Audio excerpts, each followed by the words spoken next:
मैं आपको कौन सी समस्या कितने दिन में ठीक होगी ये बता सकता हूं, कौन सी समस्या कैसे ठीक होगी ये बता सकता हूं, कौन सी समस्या ठीक करने के लिए कौन कौन सा कानून बदलना पड़ेगा ये भी बता सकता हूं।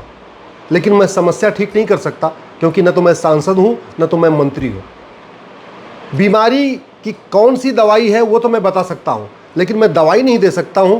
क्यों? क्योंकि मैं दवाई बनाने की फैक्ट्री मेरे पास नहीं है। तो दवाई कहां बनेगी? संसद में। कौन बनाएगा? सांसद और मंत्री।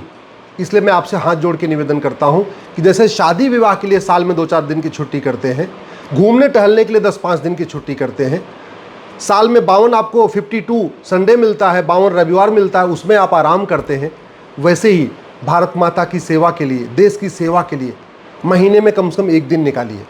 और कुछ नहीं करना है, केवल आपको अपने क्षेत्र के लोकसभा और राज्यसभा के सांसद से मिलना है। मैं गारंटी के साथ कहता हूं, जिस दिन आपके लोकसभा के सांसद, राज्यसभा के सांसद 0 आवर में सवाल उठाना शुरू कर देंगे, क्वेश्चन आवर में सवाल पूछना शुरू कर देंगे, प्राइवेट मेंबर बिल पेश करना शुरू कर देंगे, आप देखना अगले 3 से 4 साल में कितना क्रांतिकारी परिवर्तन आ जाएगा। भारत जितना आपको सुरक्षित दिख रहा है उतना सुरक्षित नहीं है। बहुत खतरे हैं भारत में, लेकिन दुर्भाग्यवश उन खतरों के ऊपर न संसद में चर्चा हो रही, न विधानसभा में चर्चा हो रही, न सुप्रीम कोर्ट में चर्चा हो रही, न हाई कोर्ट में चर्चा हो रही। संसद और विधानसभा शेरो शायरी हो रही है, बढ़िया चुटकुले हो रहे हैं, एक दूसरे के ऊपर आरोप प्रत्यारोप हो रहे हैं, नूरा कुश्ती हो रही है, बतौलेबाजी हो रही है, भाषणबाजी हो रही है, खूब अच्छे अच्छे बातें हो रही हैं। लेकिन दुर्भाग्यवश भारत के लिए जो खतरे हैं, उन खतरों से कैसे निपटा जाए उस पर चर्चा नहीं हो रही। दुनिया में सबसे ज़्यादा बहन बेटियां भारत में गायब होती हैं, साल में 5 लाख। 5 लाख बहन बेटियां हर साल गायब हो रही हैं। आप खुद सोचिए भारत कितने बड़े खतरे में है। इस 5 लाख में से 3.5 लाख लफ्ज़-ए-हाथ का शिकार हो रही हैं। 3.5 लाख लफ्ज़-ए-हाथ का शिकार हो रही हैं, यानी प्रतिदिन 1000 हमारी बेटियां लफ्ज़-ए-हाथ का शिकार हो रही हैं। आप खुद सोचिए हम कितने बड़े खतरे में हैं। भारत में दुनिया में सबसे ज़्यादा लैंड जिहाद भारत में चल रहा है। दुनिया में सबसे ज़्यादा लैंड जिहाद। एक कम्युनिटी 20 लाख एकड़ ज़मीन पे कब्जा करके बैठी हुई है, दूसरी कम्युनिटी 40 लाख एकड़ ज़मीन पे कब्जा करके बैठी हुई है, और लैंड जिहाद अभी रुका नहीं है। सड़क किनारे, हाईवे के किनारे, रेलवे के किनारे, नदियों के किनारे, पहाड़ियों पे, हर जगह, पार्कों के आसपास, रेलवे स्टेशन के आसपास, बस स्टैंड के आसपास आज भी झुग्गी बना के, मज़ार बना के, दरगाह बना के, पक्का कब्रिस्तान बना के, मिशनरी स्कूल बना के, चर्च बना के लगातार कब्जा किया जा रहा है। इसलिए भूल जाइए हिंदू राष्ट्र सपना। अरे हिंदू राष्ट्र तब बनेगा ना जब मंदिरों की संख्या मस्जिद से ज़्यादा होगी, मंदिरों की संख्या चर्च से ज़्यादा होगी। यहाँ तो उल्टा होने वाला है। इसलिए कह रहा हूँ, सांसद विधायक से कहिए इसके खिलाफ आवाज़ उठाएं। और ये लाइलाज समस्या नहीं है, बहुत आराम से ठीक हो सकती है। लैंड जिहाद को एक गंभीर अपराध घोषित करना पड़ेगा, क्रिमिनल ऑफेंस घोषित करना पड़ेगा, तब ये रुकेगा। दुनिया में सबसे ज़्यादा ड्रग की खपत भारत में हो रही है, सबसे ज़्यादा ड्रग जिहाद भारत में चल रहा है। ये लाइलाज समस्या नहीं है, इसका भी समाधान हो सकता है। कानून बदलना पड़ेगा, नियम कानून बदलना पड़ेगा, जस्टिस विद इन ये लागू करना पड़ेगा। दुनिया में सबसे ज़्यादा घुसपैठ जिहाद भारत में हो रही है। 6 करोड़ घुसपैठिए भारत में आके बैठे हुए। फ्रांस जल रहा है, यूरोप जल रहा है, अमेरिका जल रहा है। बहुत जल्दी भारत जलना शुरू हो जाएगा अगर ये घुसपैठिए नहीं भागे। और एनआरसी करके इन घुसपैठियों को ढूंढ पाना नामुमकिन है। तरीका वही है, घुसपैठ के खिलाफ, घुसपैठ को जघन्य अपराध घोषित किया जाए, घुसपैठियों की मदद करने को भी जघन्य अपराध घोषित किया जाए। जिन लोगों ने घुसपैठियों का आधार बनाया, राशन कार्ड बनाया, ड्राइविंग लाइसेंस बनाया, बर्थ सर्टिफिकेट बनाया, वोटर आईडी बनाया, कुछ भी मदद किया है, उनको पकड़ के उनके ऊपर देशद्रोह का मुकदमा कायम किया जाए। ये घुसपैठी अपने आप भाग जाएंगे। जब तक घुसपैठियों के मददगारों पर कार्रवाई नहीं होगी, भारत सुरक्षित नहीं होगा। इसलिए मैं कहता हूं, सांसद विधायक से मिलिए, उनसे कहिए संसद विधानसभा में आवाज़ उठाएं। दुनिया में सबसे ज़्यादा धर्मांतरण भारत में हो रहा है। 1500 हिंदुओं का प्रतिदिन धर्मांतरण हो रहा है। एक परिवार में अगर 7 आदमी है, इसका मतलब 10,000 हिंदुओं का प्रतिदिन धर्मांतरण हो रहा है। ये दुनिया में इतना कहीं नहीं होता। लगातार हम घट रहे हैं। 9 राज्यों में ख़त्म हो गए, 800 जिलों में से 200 जिलों में ख़त्म हो गए, 6000 तहसीलों में से 1500 तहसीलों में ख़त्म हो गए। और ये धर्मांतरण और बढ़ा है, तेज़ी के साथ बढ़ रहा है। पंजाब, जहां सनातन धर्म को बचाने के लिए सिख पंथ बना था, सबसे ज़्यादा कन्वर्जन वहां हो रहा है। दुनिया का चौथा सबसे बड़ा चर्च जालंधर में बन रहा है, पंजाब में बन रहा है। ये स्थिति है।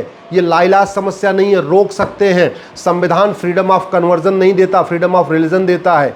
कानून बनाना पड़ेगा तब रुकेगा। तू मैं करने, आरोप प्रत्यारोप करना, नूरा कुश्ती करने, बतौलेबाजी करने और टीवी पे बहस करने से कुछ नहीं होगा। बहस जीतने से कुछ नहीं होगा, नियम कानून बदलना पड़ेगा, तब जाके धर्मांतरण रुकेगा।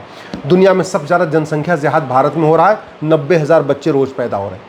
चीन में 45,000 बच्चे हो रहे हैं, भारत में 90,000 हो रहे हैं। जनसंख्या नियंत्रण कानून नहीं बनेगा, भारत बर्बाद हो जाएगा। सबसे ज़्यादा इलेक्शन जिहाद भारत में हो रहा है, सबसे ज़्यादा टैक्स जिहाद भारत में हो रहा है, सबसे ज़्यादा इकोनॉमिक जिहाद भारत में हो रहा है। हलाल के नाम पे 50,000 करोड़ का धंधा चल रहा है भारत में, हलाल के नाम पे। और ये जो 50,000 करोड़ हलाल के नाम पे इकट्ठा हो रहा है, ये सब घुसपैठियों की मदद करने में खर्च हो रहा है, धर्मांतरण कराने में खर्च हो रहा है, लव जिहाद की फंडिंग हो रही है, ड्रग्स और बाकी और भारत को बर्बाद करने की फंडिंग हो रही है। ये हलाल जिहाद नहीं रुकेगा, one nation one certification system नहीं शुरू हुआ तो भारत बर्बाद हो जाएगा, कोई बचा नहीं पाएगा। इसलिए कह रहा हूँ, आज के नेता 25 साल के बाद आपके बेटे और बेटी को बचाने नहीं आएंगे, लेकिन आज जो मैं नियम कानून कह रहा हूँ, अगर ये बन गए तो 25 साल क्या, अगली 25 पीढ़ियाँ आपकी सुरक्षित रहेंगी। इसलिए दल गुलामी छोड़िए, सांसद विधायक से मिलिए, उनसे कहिए संसद में वो आवाज़ उठाएं, विधानसभा में आवाज़ उठाएं, घुसपैठ नियंत्रण कानून बनाएं, धर्मांतरण नियंत्रण कानून बनाएं, जनसंख्या नियंत्रण कानून बनाएं, नशा नियंत्रण कानून बनाएं, अश्लीलता नियंत्रण कानून बनाएं। भारत में जस्टिस विद इन ईयर लागू करे, झूठ को गंभीर अपराध घोषित करे, झूठे डॉक्यूमेंट बनाने को गंभीर अपराध घोषित करे, झूठी गवाही को गंभीर अपराध घोषित करे, तब जाके भारत बचेगा। ये नेताओं के भाषण देने से भारत सुरक्षित नहीं होगा। दुनिया में सबसे ज़्यादा, दुनिया की सबसे बड़ी जमात भारत में है। गूगल कर लीजिएगा, biggest Jamaat of the world, biggest Jamaat of the world करेंगे तो आपको पता चलेगा तबलीगी जमात दुनिया के सबसे बड़ी जमात है, सबसे बड़ा जमाती संगठन है। पाकिस्तान के विभाजन जमातियों ने करवाया, बांग्लादेश में हिंदुओं की हत्या जमाती करवा रहे, अफगानिस्तान में हिंदुओं को ख़त्म किया जमातियों ने, मालदीव में हिंदुओं को ख़त्म किया जमातियों ने, कश्मीर में हिंदुओं को भगाया जमातियों ने, और दुनिया के सबसे बड़े जमाती संगठन का मुख्यालय भारत में है। ये हमारे लिए बहुत बड़ा खतरा है। ऐसा जमाती संगठन जिसको अरब देशों ने बैन किया हुआ है, उसका हेडक्वार्टर भारत में है। ये हमारे लिए बहुत बड़ा खतरा है। इसलिए अपने सांसद विधायक से कहिए संसद विधानसभा में इसके लिए आवाज़ उठाएं। दुनिया में सबसे ज़्यादा घूसखोरी, कमीशनखोरी भारत में है, और नतीजा क्या हो रहा है, घुसपैठिए बॉर्डर पे 2-2 हज़ार दे के आ रहे हैं, अंदर आके 2-2 हज़ार रुपये में सारे डॉक्यूमेंट बनवा ले रहे हैं। इसलिए कह रहा हूँ, भ्रष्टाचार हमारे लिए कैंसर है। इसका अभी इलाज नहीं किया गया तो चौथे स्टेज में पहुंच जाएगा, दम तोड़ देंगे, हमारी आने वाली पीढ़ियां दम तोड़ देंगी। भ्रष्टाचार को देशद्रोह घोषित करना ज़रूरी है, भ्रष्टाचार को वेजिंग वॉर डिक्लेयर करना ज़रूरी है। दुनिया में सबसे ज़्यादा हवालाबाजी, कबूतरबाजी भारत में है। दुनिया में सबसे ज़्यादा नशा तस्करी भारत में है। दुनिया में सबसे ज़्यादा मानव तस्करी भारत में है। दुनिया में सबसे तेज़ी से अलगाववाद और आतंकवाद भारत में फैल रहा है। दुनिया में सबसे ज़्यादा स्लीपर सेल भारत में है। दुनिया में सबसे ज़्यादा मजहबी उन्माद भारत में तेज़ी से फैल रहा है। दुनिया में सबसे ज़्यादा मिलावटखोरी और मुनाफाखोरी भारत में है। दुनिया में सबसे ज़्यादा जाति का जहर भारत में घोला जा रहा है। दुनिया में सबसे ज़्यादा भाषावाद का जहर, भाषा का जहर भारत में घोला जा रहा है। दुनिया में सबसे तेज़ी के साथ क्षेत्रवाद का जहर भारत में घोला जा रहा है। इसलिए कह रहा हूँ, इसका समाधान टीवी की डिबेट नहीं है, अखबारों में आर्टिकल लिखने से कुछ नहीं होगा, माला मंच से कुछ नहीं होगा, सेमिनार करने से कुछ नहीं होगा। समाधान इसका संसद में निकलेगा, विधानसभा में निकलेगा। सुप्रीम कोर्ट में जो जो समाधान निकल सकता है हम लोग उसका प्रयास कर रहे हैं, हम लोग सुप्रीम कोर्ट में लड़ रहे हैं। लेकिन सब कुछ PIL हर बीमारी का इलाज नहीं है। हर बीमारी का इलाज संसद है, कानून है, नियम कानून है, व्यवस्था है। दुनिया में सबसे ज़्यादा मदरसे भारत में है। दुनिया में सबसे ज़्यादा, मलेशिया, इंडोनेशिया, पाकिस्तान, बांग्लादेश से ज़्यादा मदरसे भारत में है। दुनिया में सबसे ज़्यादा मिशनरी स्कूल भारत में है। अंग्रेज चले गए लेकिन मैकाले की शिक्षा, मिशनरी शिक्षा, मोंटेसरी शिक्षा आज तक चल रही है। मुगल चले गए, मदरसा आज भी चल रहा है। मुगलों ने 1000 मदरसा खोला था, आज की डेट में 3 लाख से ज़्यादा मदरसे चल रहे हैं। अंग्रेज़ों ने 1000 मिशनरी स्कूल खोला, आज 3 लाख से ज़्यादा मिशनरी स्कूल भारत में चल रहे हैं। कौन बदलेगा इनको? कौन इसके खिलाफ आवाज़ उठाएगा? जिन सांसदों और विधायकों को वेतन भत्ता, गाड़ी बंगला इस संविधान को बचाने के लिए मिलता है, देश की एकता अखंडता मजबूत करने के लिए मिलता है, भारत को मजबूत बनाने के लिए मिलता है, अगर वो संसद विधानसभा में आवाज़ नहीं उठाएंगे तो हम आप क्या कर पाएंगे? मैं अपनी बात खुद कई बार कह चुका हूँ। मैं बीमारी का इलाज बता सकता हूँ, कौन सी समस्या कैसे ख़त्म होगी वो बता सकता हूँ, गारंटी के साथ कहता हूँ समस्या ख़त्म हो जाएगी। लेकिन मैं कानून तो नहीं बना सकता, मैं कोई कानून मंत्री तो हूँ नहीं कि मैं सारे अपने हिसाब से चेक करके दुनिया में कौन कौन से बढ़िया कानून चल रहे हैं उनको भारत में ले आऊँ। ये आवाज़ आपको उठाना पड़ेगा। इसलिए कह रहा हूँ, महीने में एक दिन अपने सांसद विधायक से मिलिए। अभी संसद का सत्र शुरू होने वाला, इसलिए तत्काल मिलिए। दुनिया में सबसे सड़ी हुई न्यायिक व्यवस्था हमारी है। गुलामी की पुलिस व्यवस्था चल रही है, गुलामी की न्यायिक व्यवस्था चल रही है, गुलामी की प्रशासनिक व्यवस्था चल रही है, गुलामी की टैक्स व्यवस्था चल रही है, गुलामी की चुनाव व्यवस्था चल रही है। इसके खिलाफ कौन आवाज़ उठाएगा? सांसद विधायक को आवाज़ उठाना चाहिए। गुलामी के नाम चल रहे हैं, गुलामी के निशान चल रहे हैं, गुलामी की कुरीतियाँ चल रही हैं, गुलामी की शिक्षा चल रही है, गुलामी की चिकित्सा चल रही है। कौन इसके खिलाफ आवाज़ उठाएगा? सांसद विधायक उठाएंगे। और वो नहीं उठा रहे हैं तो ये आपकी ड्यूटी, हमारी ड्यूटी उनसे मिल के उनको जगाना।